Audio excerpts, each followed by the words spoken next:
and I want to tell everybody in the country, the problem we have now, we're running out of money. Trump has said, let's just get rid of the debt ceiling. Today, President-elect Trump taking credit for killing the bipartisan government funding bill. Trump telling ABC News there will be a government shutdown unless Congress eliminates or raises the debt ceiling. That's the limit on the amount of money the government can borrow to pay its debts. Can somebody please explain to me and the rest of middle and working class America why billionaires get huge tax cuts, corporations get huge tax cuts, corporations get a bailout about once every decade or a little better, and our government gets to run up huge debt, giving billionaires and corporations all of those things, and middle and working class Americans get stuck with the bill. All the while, when we got in over our heads on mortgages that were predatory and fraudulent, we got told to pull ourselves up by our bootstraps and not make those same mistakes again. And we've got a generation and a half of kids with a bunch of student debt, also a pretty predatory lending system with super high interest and not dischargeable in bankruptcy like billionaires and corporations get. And they get told, don't buy Starbucks and pull yourself up by your bootstraps and get a second job. So everybody in this country gets a bailout except for the people who actually work for a living. So can somebody please explain that to me? This is the single most important economic issue of the day. This is pass-fail. That if we do not fix these tax cuts, if we do not renew and extend, then we will be facing an economic calamity. And as always, with financial instability, that falls on the middle and working class people. We will see a gigantic middle class tax increase. We will see the child tax credit halved. We will see the deductions halved. So it will be what we call in economics, it has the potential for a sudden stop. And as I said, traditionally with these sudden stops, it falls on working Americans. So now we're being told that if we don't extend the Tax Cut and Jobs Act, which gave most of all of the benefits to the wealthy and corporations, that we, the middle class, are going to pay the price by losing a few $1,000s in a deduction and a few $1,000s in a child tax credit, which, while those things are extremely helpful, at the same time, we're being told that all of the programs that benefit people that we don't even know some of these programs benefit. So who knew that cutting off U.S. aid to foreign countries would hurt farmers who sold their crops to USAID to go to foreign countries?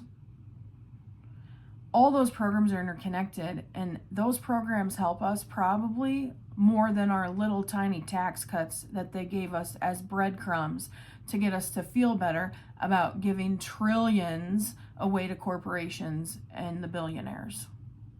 I am begging you for money. We can't rob other accounts any longer.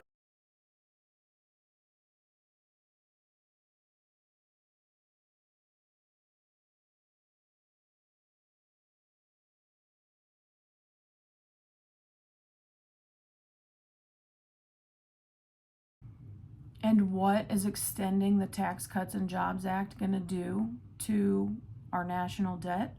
Well, according to this congressman that gave a scathing review, it's going to increase it to $74 trillion by the next 10 years.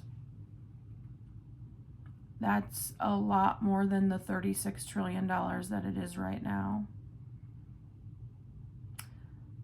And then this intelligent, math savvy congressman goes on to explain what a drop in the bucket all this fraud, waste, and abuse that the little Doge boys are finding actually amounts to. And if you've been paying attention, most of what they're finding isn't actually fraud, waste, and abuse because it's all been allocated by Congress through a bill, which is law, which makes it not fraud, waste, and abuse if the law was followed when it was distributed. It's all a game, people. They're putting on a big show so that you feel better about selling your children and your grandchildren and their grandchildren out so that Elon and Mark and Jeff and the Donald can all go party on a bigger yacht or buy the Gaza Strip, or actually just take it and kick all of the Palestinians out of there and build a big resort on it. Maybe that's what we're paying for. We're actually going to front the money for the Gaza Strip, Atlantic City, Taj Mahal too. Then if you were to come in here and then take the president's requests. So let's just, because we have a couple members here, just say, just do everything, make everyone happy. Screw my retirement, the next generation. America will be fine. If you add it all up, by 2035, you have over 74 trillion in debt. I'm not good at many things in life. I'm okay at math. Let's actually have a little fun here.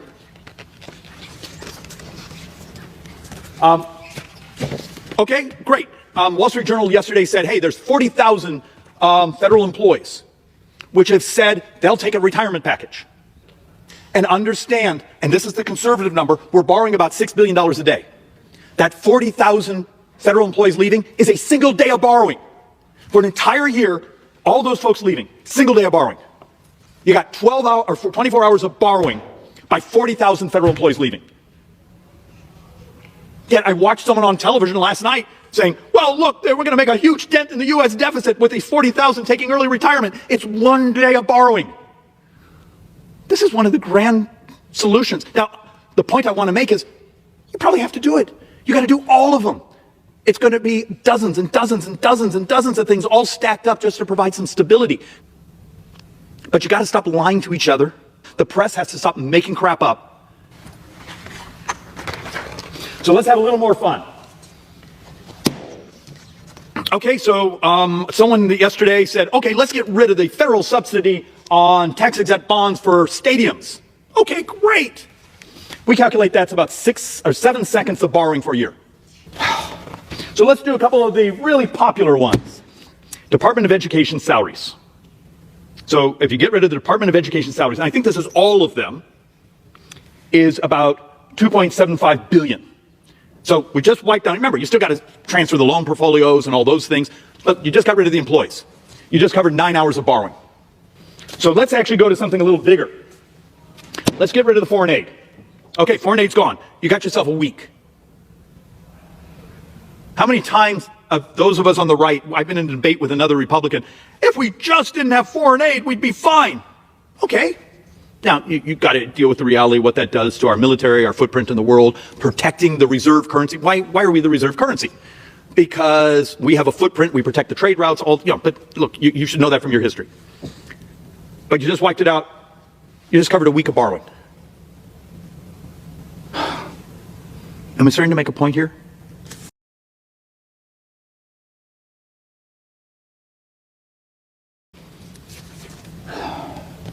Close the carried interest loophole. So 1.3 billion in a year. We borrow about 6 billion a day. So you get yourself an hour, a couple hours. But it's a great talking point. We should get rid of that carried interest on those rich people. Fine, but don't act like it actually solves something.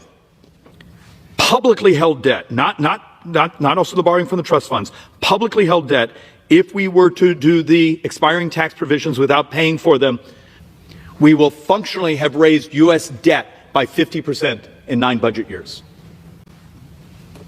Prosperity is moral.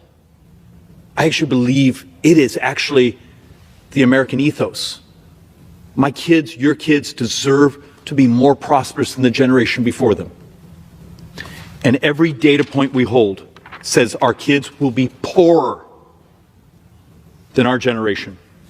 This tipping point of a government shutdown starting with Elon Musk, one of Trump's most influential and vocal allies. Musk calling a government shutdown infinitely better than passing a horrible bill, saying any lawmaker who supports the bill deserves to be voted out.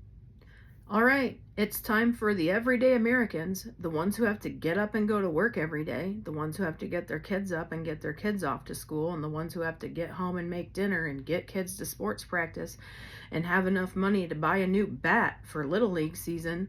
It's time for us to explain to the people in Congress and our president and vice president and all those other elected officials how shit really works. So, and probably Elon Musk needs to hear this message too. But everyday people, normal people, when they get into a financial pinch, they don't just get to throw away their credit card limit and go borrow as much money as they want to in order to just keep spending whatever they want to spend. No, we have to figure out how to make it work within the money that's available to us in this economic situation. We hear all of this about cutting and finding waste and fraud and abuse and $6 billion here and $26 million there. Well, that is pennies compared to the $8 trillion in tax cuts that you all gave to corporations back in 2017 in the Tax Cut and Jobs Act. When, what did they do with it? They didn't create any jobs. No, they used it to give their CEOs golden parachutes and exorbitant compensation packages and buy back their stocks and send their shareholders dividends.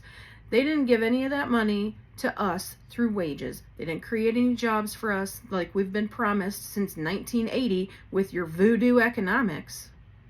No, we didn't get any of that. No, we, everyday Americans who are in the trenches trying to slog our way through this shitty economy that you all created for us. No, when we have financial trouble, we have to make cuts in our budget. We have to tell our kids no. We have to tell, let's see, maybe we need to tell Elon Musk no more defense contracts. But we also have to go get second jobs. Or, you know what? If we've been blessed enough to be making it as a single income family where one parent was blessed to stay home with their children, guess what? That second parent probably has to go get a second job for a while, or maybe a seasonal job at Christmas time. You cannot cut your way to prosperity. You cannot cut your way out of debt. You cannot cut your way to financial success. You have to find other streams of revenue.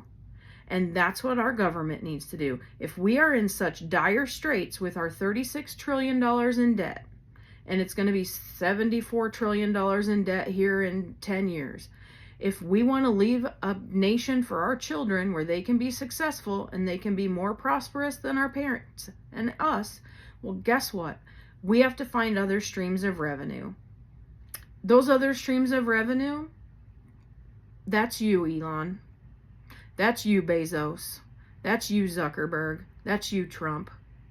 You guys have been bleeding us dry for 45 years with your stupid trickle-down economics that hasn't done shit for anybody that works on a farm or drives a truck or works in a factory or teaches kids or works as a teller at a bank or builds our roads and bridges, builds our houses. Hasn't done shit for a single one of us. But it's got you shitting in golden toilets. Half of us started to cry. And I'm pretty sure we're getting fucking tired of it.